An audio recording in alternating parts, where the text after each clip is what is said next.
Bismillahirrahmanirrahim. Assalamualaikum warahmatullahi wabarakatuh.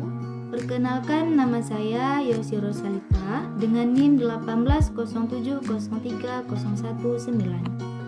Saya dari Program Studi Biologi Fakultas Sains dan Teknologi Universitas Islam Negeri Araniri, Banda Aceh. Di sini saya mengambil mata kuliah Biologi Laut. Dosen pengampu Bapak Ilham Zulfahmi, MSI. Nah, di sini saya akan meringkas video yang berjudul Arus dan Gelombang, yang mana ini adalah tugas mata kuliah Biologi Laut. Jadi, pergerakan yang terjadi di lautan itu ada 3, yaitu yang pertama ada gelombang, yang kedua air pasang surut, yang ketiga ada aliran atau arus. Arus di lautan ini seperti aliran sungai, di mana aluran volume air yang teratur dalam jalur dan arah tertentu disebut sebagai aliran kohesif. Aliran di lautan yaitu horizontal dan juga vertikal. Nah, jadi apa yang membuat air laut itu bisa bergerak? Jadi, ada beberapa hal yang menyebabkan air laut bisa bergerak, yaitu yang pertama ada suhu, yang kedua angin, dan yang ketiga ada gravitasi dan juga kekuatan cahaya Joiois. Selanjutnya ada lapisan lautan.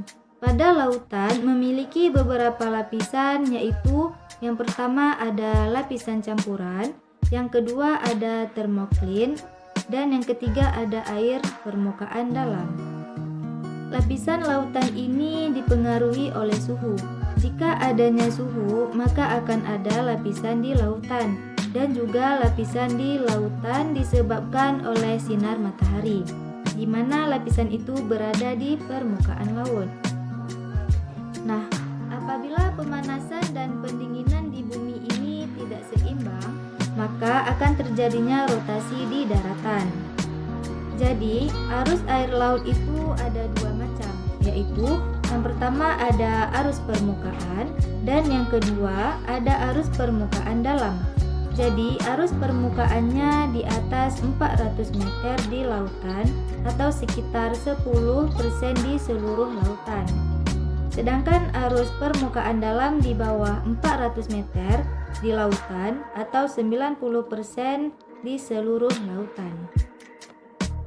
Jadi, nantinya penduduk-penduduk sekitaran lautan itu bisa bekerja sama untuk membersihkan sampah-sampah yang telah dibawa tadi. Nah, dengan begitu, lautan di tempat tersebut akan selalu terjaga kebersihannya dan juga keindahannya. Selanjutnya, dengan adanya arus di lautan, itu juga akan membawa transportasi cuaca ataupun iklim yang akan mempengaruhi panas.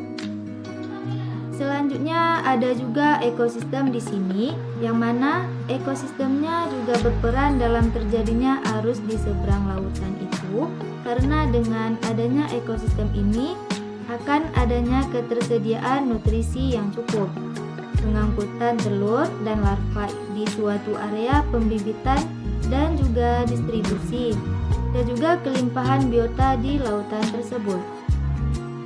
Selanjutnya ada perikanan. Karena perikanan ini adalah suatu bagian dari kelautan.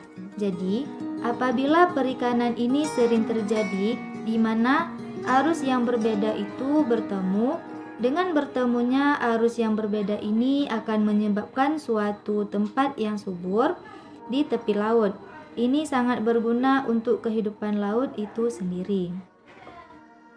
Selanjutnya ada arus yang paling terkenal, ada 7 macam, yaitu yang pertama ada arus teluk, yang kedua ada arus lempradon, yang ketiga ada arus ekuator utara, yang keempat ada arus ekuator selatan, yang kelima ada arus Kuroshio, yang keenam ada arus Alaska, dan yang ketujuh ada arus California.